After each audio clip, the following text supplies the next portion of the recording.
Hello అండి, అందరికీ welcome back to my channel. ఈరోజు మనం చాలా టేస్టీగా స్పైసీగా ఉండే చికెన్ పచ్చడి ఎలా చేయాలో చూసేద్దామా. ఇది ఒక్కసారి పెట్టుకుంటే చాలండి, చాలా రోజుల పాటు నిల్వ ఉంటుంది. అలాగే ముక్క కూడా గట్టి పడదు. మనం ఎన్ని రోజులు ఉంచుకున్నా కానీ ముక్క గట్టి పడదు. పక్కా కొలతలతో ఇలా కనుక పెట్టుకున్నారంటే చాలా రోజుల పాటు ముక్క గట్టి పడకుండా చాలా టేస్టీగా బాగుంటుందండి. అసలు దీనికి కావాల్సిన ఇంగ్రీడియంట్స్ ఇప్పుడు చూసేద్దామనండి. చికెన్ అయితే 1/2 kg తీసుకున్నానండి. ధనియాలు 2 స్పూన్స్, దాల్చిన చెక్క 1 స్పూను, యాలకులు 2, లవంగాలు 2, ఆవాలు 1 స్పూను, జీలకర్ర 1 స్పూను, మెంతులు 1/2 స్పూను, నూనె 1 కప్పు, అల్లం వెల్లుల్లి పేస్ట్ 2 స్పూన్స్, కారం పొడి 1/4 కప్ అండి, నిమ్మకాయలు 3. ఇవైతే కావాల్సిన ఇంగ్రీడియంట్స్. ముందుగా అయితే మనం వీటన్నిటిని ధనియాలు, జీలకర్ర, మెంతులు, ఆవాలు, దాల్చిన చెక్క, యాలకులు, లవంగాలు ఇవన్నీ డ్రై రోస్ట్ చేసుకొని పక్కన పెట్టుకోవాలి. చల్లారిన తర్వాత మిక్సీలో ఫైన్ పౌడర్ అయితే చేసి పెట్టుకోవాలండి.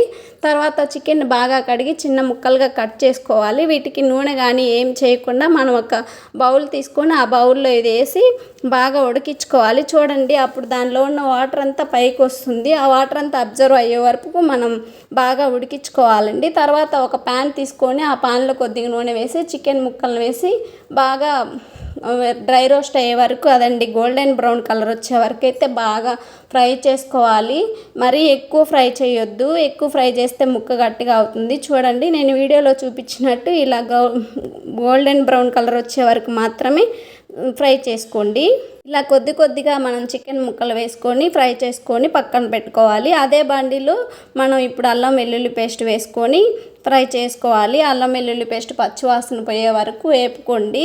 తర్వాత దానిలో మనం ముందుగా వేపి పెట్టుకున్న చికెన్ ముక్కలు, ఫ్రై చేసి పెట్టుకున్న చికెన్ ముక్కలు అయితే వేసి బాగా కలపండి, అల్లం వెల్లుల్లి పేస్ట్ పట్టే వరకు.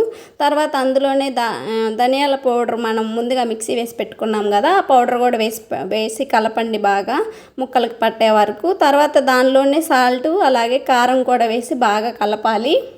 అసలు మా బాబు వచ్చి మేము చికెన్ పచ్చడి పెడుతుంటే, మమ్మీ ఆ టేస్టు, ఆ స్మెల్ భలే ఉంది మమ్మీ, ఆ స్మెల్కే నాకు తినాలనిపిస్తుంది మమ్మీ, ఇంకా ఎప్పుడు చేస్తావు, ఎప్పుడు పెడతావు అని చెప్పి అసలు భలే అడిగాడండి. నిజంగా వాడికి భలే నచ్చింది. చేసిన తర్వాత వెంటనే వేయించుకొని తిన్నాడు.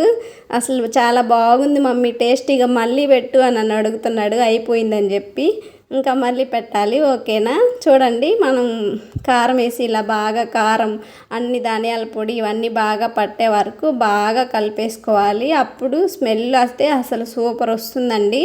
స్మెల్కే మనకు అర్థమైపోతుంది మనం పెట్టిన పచ్చడి కుదిరిందా లేదా అని చెప్పి. మాకైతే చాలా టేస్టీగా అసలు చాలా బాగా కుదిరిందండి. ఫైనల్గా లెమన్ పిండేసుకుంటే మన టేస్టీ స్పైసీ చికెన్ అయితే రెడీ అయిపోయిందండి. మీరు కూడా ఇలాగే ట్రై చేసి నా వీడియోని చూసి ట్రై చేసి ఎలా ఉందో కామెంట్ చేయండి, ఎలా కుదిరిందో. అలాగే వీడియో నచ్చితే లైక్ చేయండి, షేర్ చేయండి, సబ్స్క్రైబ్ చేసుకోవడం మాత్రం మర్చిపోవద్దు ఫ్రెండ్స్.